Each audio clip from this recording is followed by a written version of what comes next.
ഭർത്താവിന് വേണ്ടാത്ത ബന്ധം, ഉപേക്ഷിച്ച ബന്ധം, ഭാര്യയും മകനും സംരക്ഷിക്കപ്പെടണം എന്നും പറഞ്ഞ് കൂടെ കൂടുന്ന സന്ദർഭം. അസ്വാരസ്യങ്ങൾ മൂർച്ഛിക്കുമോ? ജീവിതം ഭദ്രമാകുമോ? ആ സ്ത്രീക്കും കുഞ്ഞിനും നീതി കിട്ടുമോ? ഇപ്പോ സോഷ്യൽ മീഡിയയിൽ ഒരു വാർത്ത നമ്മൾ കാണുന്നുണ്ട്. ഭർത്താവ് ഉപേക്ഷിച്ച വേണ്ടാന്ന് വെച്ച സ്ത്രീയും മകനും, ഭാര്യയും മകനും. ഭാര്യ ഭർത്താവിനാൽ സംരക്ഷിക്കപ്പെടണം, എന്നെയും കുഞ്ഞിനെയും എന്ന ഡിമാൻഡുമായി ഭർത്തൃ വീട്ടിൽ മുറ്റത്ത് വരാന്തയിൽ കഴിഞ്ഞുകൂടുന്നു എന്നുള്ള പത്രവാർത്തകളും റിപ്പോർട്ടുകളും. ഈ വേണ്ടാന്ന് വെച്ച ബന്ധം നിർബന്ധപൂർവം എന്നെ സംരക്ഷിച്ചേ പറ്റൂ എന്നും പറഞ്ഞ് ചെന്ന് ഡിമാൻഡ് ചെയ്താൽ ആ ബന്ധം ശാശ്വതമായി തുടരുമോ? അത് ഉദ്ദേശിച്ച ഫലം കിട്ടുമോ? അവിടെ ഒരു സംരക്ഷണം നടക്കുമോ? അവിടെ ഒരു സൗഹൃദം ഉണ്ടാകുമോ? അവിടെ ഒരു ജീവിതം ഉണ്ടാകുമോ? ഇതാണ് എൻ്റെ സംശയം. അപ്പൊ ആ കാര്യത്തിൽ കോടതി ഇടപെട്ടിട്ടുണ്ട്. കോടതിയുടെ തീരുമാനങ്ങൾ എന്തായാലും അതനുസരിച്ചേ പറ്റൂ. എനിക്ക് തോന്നുന്നു കോടതി ഉത്തരവ് പ്രകാരമാണ് ഈ പെൺകുട്ടി വീട്ടിൽ ചെന്നതെന്നാണ് എനിക്ക് മനസ്സിലാകുന്നത്. ഏതായാലും കോടതി നിയമവും അതിന്റെ വഴിക്ക് അതിന്റെ മെറിറ്റിൽ നടക്കട്ടെ.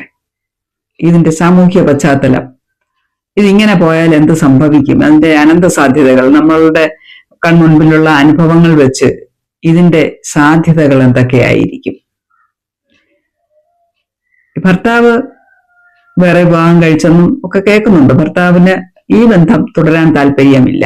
അപ്പൊ അയാൾ എന്ത് വില കൊടുത്തും അത് ഉപേക്ഷിക്കും, നിരസിക്കാൻ തന്നെ തീരുമാനിക്കും. അവർക്ക് ജീവനാംശം കൊടുക്കുന്നുണ്ട്, 10,000 രൂപ കൊടുക്കുന്നുണ്ട്, അത് പോരാ എന്നുള്ളതാണ് അവരുടെ ഡിമാൻഡ്. അവർക്ക് അപ്പൊ ന്യായമായിട്ടും ആ ഭാര്യയ്ക്കും മകനും കിട്ടേണ്ട അവകാശങ്ങളുണ്ട്. ഭർത്താവ് സംരക്ഷിച്ചില്ലെങ്കിൽ അവർക്ക് കിട്ടേണ്ട അവകാശങ്ങളുണ്ട്. ഭർത്താവിന്റെ സ്വത്തിലും മുതലിലും ശമ്പളത്തിലും വരുമാനത്തിലും ഒക്കെ ഉള്ള വിഹിതം അവർക്ക് കിട്ടണം. അത് ന്യായമായിട്ടും കോടതി ഇടപെട്ട് അത് വാങ്ങിക്കൊടുക്കും. അതിന് കാലതാമസം നേരിടും. അതുവരെ അവർക്ക് ജീവിക്കണമല്ലോ. അപ്പൊ അവരുൾപ്പെടുന്ന അവരുടെ കുടുംബവും അവരുടെ സഹോദരങ്ങളും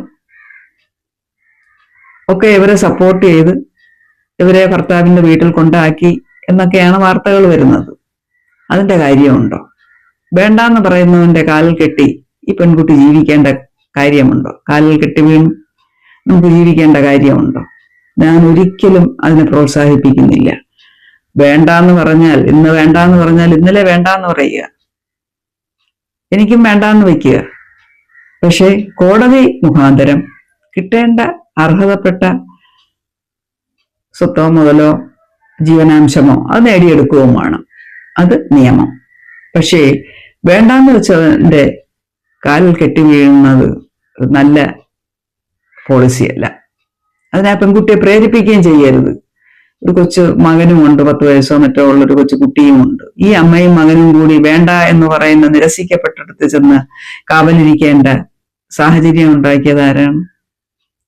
അവരുടെ സഹോദരങ്ങളോ പേരൻസോ അല്ലെങ്കിൽ അവരുൾപ്പെടുന്ന മഹല്ലോ അവരുടെ സൊസൈറ്റിയോ നാട്ടുകാരോ ഒക്കെയാണ് ഇതിനുത്തരവാദികളായത്. അവിടെ അതല്ല വേണ്ടത്. ഒരു പെൺകുട്ടിക്ക് ജീവിക്കാൻ ഭർത്താവിന്റെ സംരക്ഷണം ഇല്ലെങ്കിൽ, അവൾക്ക് മറ്റു ആസ്തികളൊന്നുമില്ലെങ്കിൽ, ആസ്തികളൊക്കെ ഉണ്ടെങ്കിൽ അതിൽ നിന്ന് എടുത്ത് സ്വയം മിടുക്കിയായിട്ട് നിന്ന് നമുക്ക് ജീവിച്ചു പോകാം.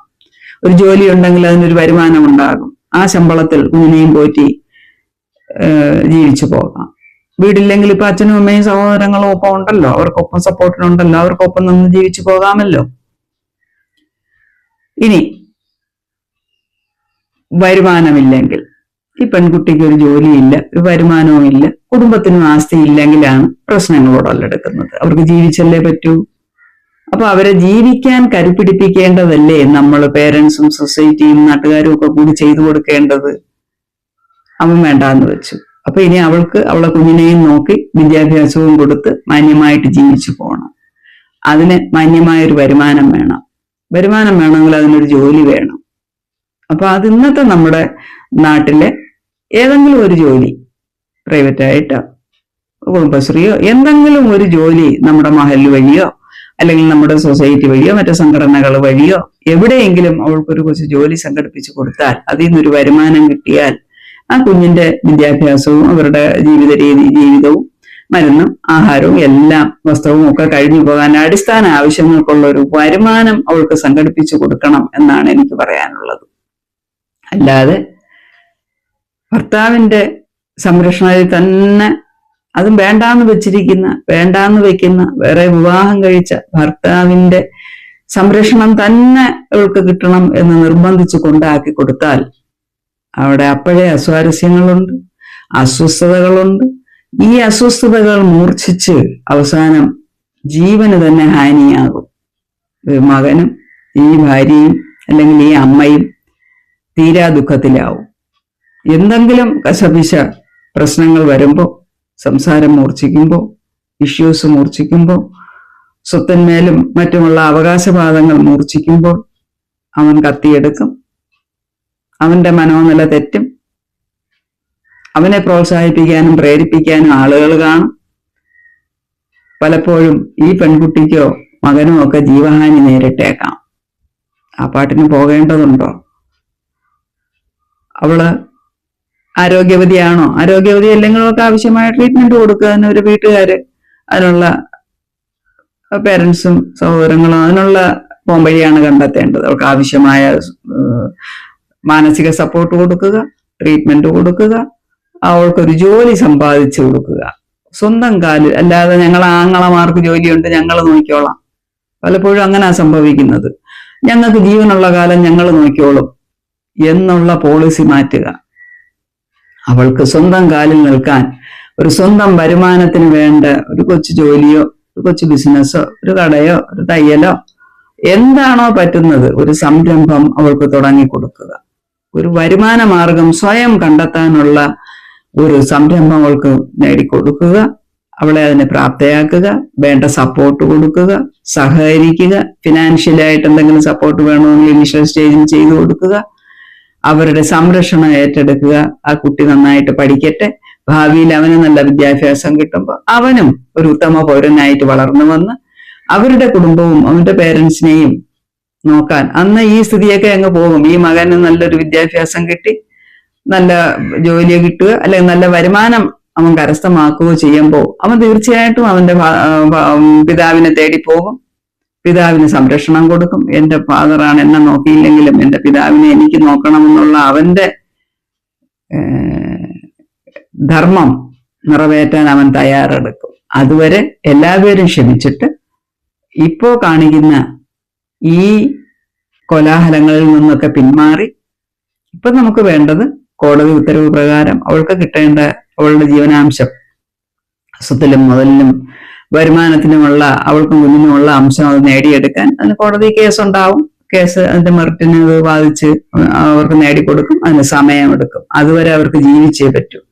ജീവിക്കണമെങ്കിൽ ഒരു വരുമാനം വേണം. വരുമാനത്തിന് ഒരു സ്വയം തൊഴിൽ വേണം.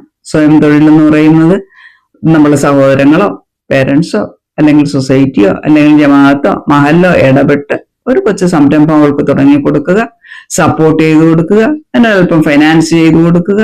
അപ്പോ ആ വരുമാനത്തിൽ അവൾ അവളുടെ കുഞ്ഞിനെയും സംരക്ഷിച്ച് സ്വന്തം കാര്യങ്ങളും നോക്കി സ്വന്തം ജീവിതം ഭദ്രമാക്കി ഒരു വശത്തുകൂടെ മുൻപോട്ട് പോകും. അല്ലാതെ വേണ്ടാന്ന് പറയുന്ന പുരുഷന്റെ കാലിൽ അടിച്ചേൽപ്പിച്ച് കെട്ടി വീണ് ജീവിക്കേണ്ട ദുർസ്ഥിതി ഒരു സ്ത്രീക്കും ഉണ്ടാകരുത്. എന്താണ് നിങ്ങളുടെ അഭിപ്രായം ഈ വിഷയത്തിൽ? നിങ്ങളുടെ അഭിപ്രായങ്ങളും നിർദ്ദേശങ്ങളും ഉപദേശങ്ങളും കമന്റായി നൽകുമെന്ന് പ്രതീക്ഷിക്കുന്നു. ഇതാണ് ഇന്നത്തെ വീഡിയോ. മറ്റൊരു വീഡിയോയുമായി വീണ്ടും കാണാം.